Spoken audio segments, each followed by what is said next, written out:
കേരളത്തിൽ തെരഞ്ഞെടുപ്പ് സമാധാനപരമെന്ന CPM സംസ്ഥാന സെക്രട്ടേറിയറ്റ് LDF ഉയർത്തിയ മുദ്രാവാക്യം ജനങ്ങൾ ഏറ്റെടുത്തു. LDF കേരളത്തിൽ അനുകൂല തരംഗമാണെന്നും CPM സംസ്ഥാന സെക്രട്ടേറിയറ്റ് പ്രസ്താവനയിൽ പറഞ്ഞു.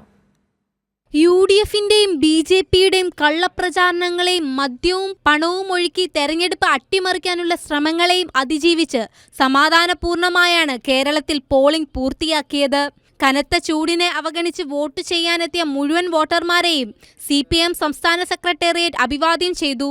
BJP ഭരണത്തിന് കീഴിൽ ഇന്ത്യ നേരിടുന്ന വെല്ലുവിളികളും ഹിന്ദുത്വ രാഷ്ട്ര നിർമ്മിതിക്കുള്ള സംഘപരിവാർ ശ്രമങ്ങളും ജനസമക്ഷം അവതരിപ്പിച്ചാണ് ഇടതുപക്ഷ മുന്നണി തെരഞ്ഞെടുപ്പിനെ നേരിട്ടതെന്ന് CPM സംസ്ഥാന സെക്രട്ടേറിയറ്റ് പറഞ്ഞു.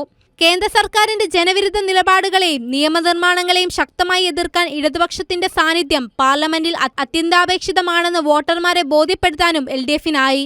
കോൺഗ്രസിന്റെ മൃദുഹിന്ദുത്വ നിലപാടിനെ തുറന്നു കാണിക്കാനും ഇടതുപക്ഷത്തിനായി. സംസ്ഥാന സർക്കാരിന്റെ വികസനക്ഷേമ പ്രവർത്തനങ്ങളോട് മികച്ച രീതിയിലുള്ള പ്രതികരണമാണ് ജനങ്ങളുടെ ഭാഗത്തു നിന്നുണ്ടായത്. ഈ ഘടകങ്ങളെല്ലാം പോളിംഗിൽ പ്രതിഫലിക്കുമെന്നും CPM സംസ്ഥാന സെക്രട്ടേറിയറ്റ് പ്രസ്താവനയിൽ പറഞ്ഞു. അശ്ലീലവും വ്യാജകഥകളും പ്രചരിപ്പിച്ചാണ് UDF തെരഞ്ഞെടുപ്പിനെ നേരിട്ടത്. അവസാന നിമിഷവും കള്ളക്കഥകളെ കൂട്ടുപിടിച്ചാണ് UDF വോട്ടർമാരെ സ്വാധീനിക്കാൻ ശ്രമിച്ചത്. BJP UDF മാധ്യമ അവിശുദ്ധ കൂട്ടുകളെ കേരളം ബാലറ്റിലൂടെ തൂത്തെറിയുമെന്നും CPM സംസ്ഥാന സെക്രട്ടേറിയറ്റ് പ്രസ്താവനയിൽ കൂട്ടിച്ചേർത്തു. News desk, Kairali news.